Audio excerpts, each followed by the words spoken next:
Every author knows how important it is to celebrate all the events that are part of our publishing life, and that is exactly what I'm doing today. This is Moving Maggie, my midlife Moxie novel number 3, and today is the paperback release date for it. What does that mean for you? That means that you not only can now read it as an ebook, but you can go into the store, pick it up, hold this book in your hands, and enjoy the story about Maggie, about her challenges, her trials, her tribulations, her achievements, and how she got her Moxie back. I'm going to read to you just a really short excerpt from the opening chapter of Moving Maggie, just to give you a taste of what the book is about. Usually Sheila did the driving, leaving my mind free to go back over the events of the past few months while she took me to one rental possibility after another. As my real estate agent, she was in charge of all things related to finding me a new place to live. But when I arrived this afternoon at her office in Eden, her SUV had a flat.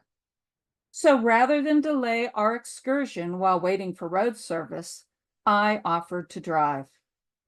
It was my way of asserting control, something I seem to have had precious little of in the past few months. I thought about my meeting a few weeks ago with my financial advisor to evaluate the status of my small investments to determine whether I could afford to live to age 90 or 80 or 75.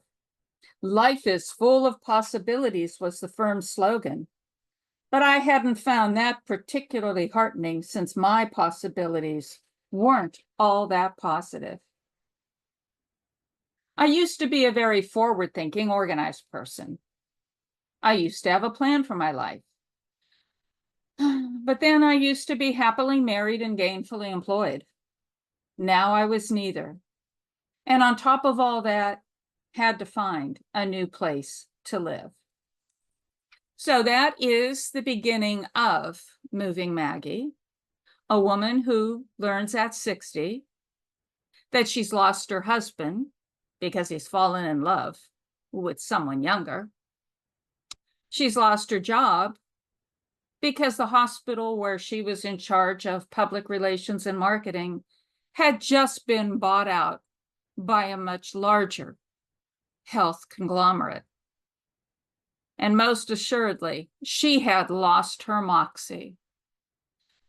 For a woman who was known as Move Ahead Maggie, somebody always in charge, somebody who made a plan, followed the plan, completed the plan, made a new plan, Maggie found herself in a position where things just weren't going according to her plan. And at this point, she had no idea what the next plan was supposed to be. That is the story of Moving Maggie, but you'll have to read the entire book to find out what's next for Maggie. How does she work her way through all these challenges and setbacks? Will she find a job? Will she find maybe a new love? Most importantly, will Maggie find her moxie? And like the other 2 books in my Midlife Moxie novel series, Reinventing Rita and Finding Fran, the stories are about women who are 50 and older, women who are navigating through this next stage of their lives, women who are looking for the strength, the purpose, looking for whatever dreams they had once forgotten, whatever goals they want to achieve. It is a lot like the stories the women tell me when I do my book events, when I give my Moxie talks, that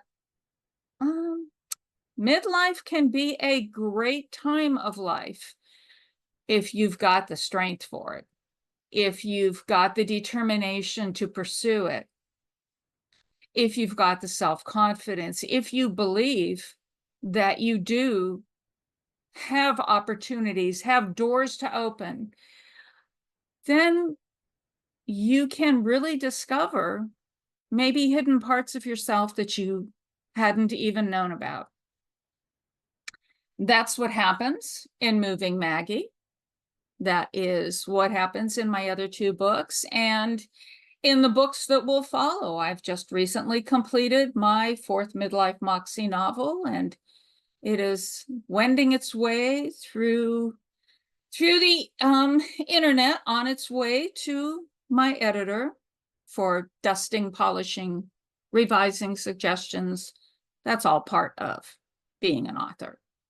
But in any case, my novels are definitely for women who believe that midlife, at whatever age it occurs, 50, 60, 70, isn't the end, but a whole new stage.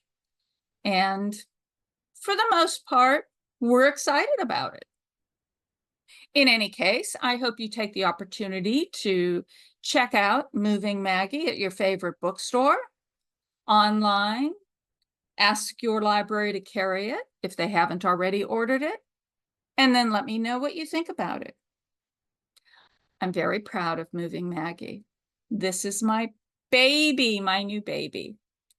So stay tuned, and please follow me on social media for what's happening next, where I'll be, and if I'm going to be in a city somewhere near you, please stop in and say hi. Thanks so much.